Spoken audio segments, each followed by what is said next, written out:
ছোট কাচের জারে তৈরি করা হয়েছে জঙ্গল, পাহাড় কিংবা নিজের কল্পনা করা কোনো প্রাকৃতিক দৃশ্যে। এগুলো কিন্তু সত্যি নয়, হাতে বানানো। যেহেতু এই যান্ত্রিক শহরে চাইলেই জঙ্গল কিংবা পাহাড়ের বিশালতায় হারিয়ে যাওয়ার সুযোগ নেই, তবে ঘরে বসেই টেরারিয়ামের মাধ্যমে উপভোগ করতে পারবেন এসব দৃশ্যে। আর্থটা ডুপ্লিকেট করছি বেসিক্যালি বাই লেয়ারিং। সো কিছু কিছু লেয়ার্স লাগে, কিছু কিছু মেটেরিয়ালস লাগে, সাবস্ট্রেট লাগে, যেটা rich in fertiliser and all that fertiliser that are good for them, for the plants. মজার বিষয় হচ্ছে জঙ্গল বা পাহাড়ের এই ক্ষুদ্র সংস্করণে নেই কোনো সত্যিকারের প্রাণীর অস্তিত্ব। ছোট গ্লাসের জারের ভেতর পাথুরে পাহাড়, গাছপালা, মাটি বালি, শেকড়, বলতে পারেন ছোটখাটো একটা অরণ্য। এ যেন পাহাড় বা অরণ্যের ক্ষুদ্র সংস্করণ, যেটা দিয়ে ঘরের মধ্যে বসেই পাহাড় বা অরণ্যে হারিয়ে যাওয়া যাবে।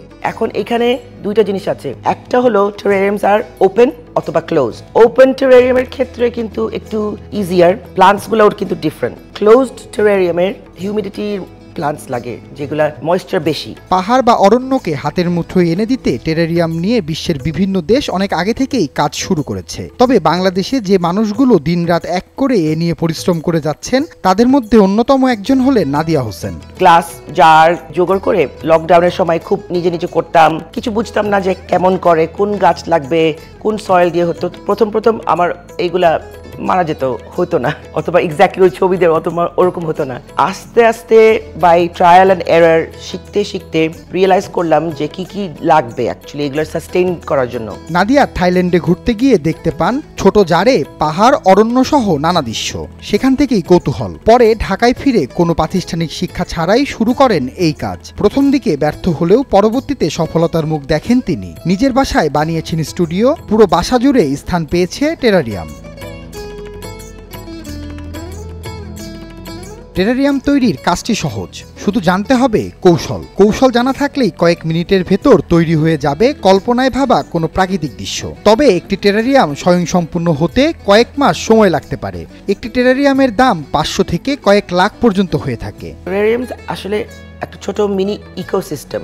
এখন অনেকে বলে যে এটার কোনো বেনিফিট কি অথবা লাভ কি। আমার জন্য পার্সোনালি বেনিফিট অথবা লাভটা আমি দেখি হলো, সেখানে আমরা আউটডোর কোনো জঙ্গল অথবা ওয়াইল্ড অথবা গ্রিনারি দেখতে পাচ্ছি না এখন। Now that we live in এরকম করে অ্যাপার্টমেন্টস, অনেক কনজেস্টেড প্লেসেস, কংক্রিট খালি দেখা যাচ্ছে, খুব কম পার্ক। সেই ক্ষেত্রে বাসার ভিতরে যদি আমরা এরকম জিনিস রাখি, এগুলা সাস্টেইনেবল ইনসাইড দ্য হাউস, মানুষের ইন্টারেস্টটা গ্রো হয়, অথবা it's very therapeutic because you witness and you see life growing. Terrarium তৈরির জন্য দরকার কাচের জার, বালু, মাটি, পাথর সহ বেশ কিছু জিনিস। প্রথমে কাচের জারে বালু, ছোট পাথর দিয়ে অ্যাক্টিভেটেড চারকোল ও পটিং সয়েল দিয়ে পছন্দ মতো ডেকোরেশন করে উপযোগী গাছ লাগালেই প্রস্তুত হয়ে যাবে এটি। টেরারিয়াম বাই নাদিয়া হোসেন নামের ফেসবুক পেজের মাধ্যমে সংগ্রহ করতে পারবেন এই কৃত্রিম অরণ্য।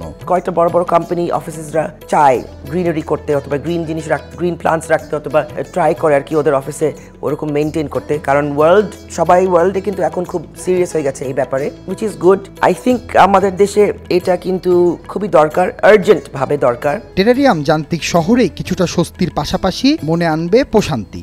বাংলাদেশে এখন বেশ জনপ্রিয় টেরারিয়াম। এটি যেমন ঘরের সৌন্দর্য বর্ধনে কাজ করে, তেমন ছোট ছোট টেরারিয়াম প্রকৃতিতেও অক্সিজেনের ঘাটতি পূরণে সহায়ক হবে। এটা হলো like a hobbit house or fairy garden, fairy house. এখানে একটা দরজা আছে, ছোট টেবিল চেয়ার, একটা পাহাড়ের মধ্যে প্লান্টটা গ্রো করলো।